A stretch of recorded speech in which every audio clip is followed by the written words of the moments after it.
Emmanuel Macron has big plans after shaking up French politics in 2017. At 39, as the youngest to make it to the Élysée Palace, he's eager to implement radical reforms. But he would soon have to put critical plans on hold, forced to confront one crisis after another. In November of 2018, scores of protesters in yellow vests take to the streets, angry about an increase in fuel taxes and more generally about the government's fiscal policy. The movement takes direct aim at Macron, who tries to appease the protesters with billions of euros in social reforms, but it does little to assuage them.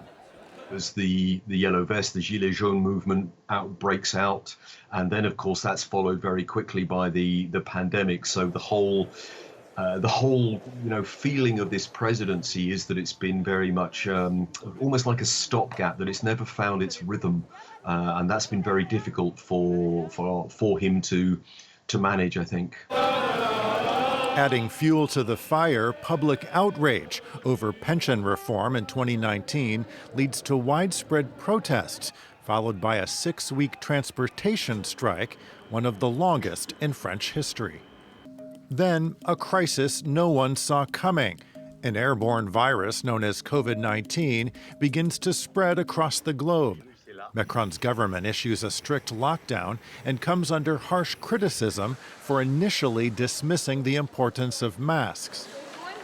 But Macron is able to turn around public opinion with the imposition of a health pass and massive cash injections for the economy.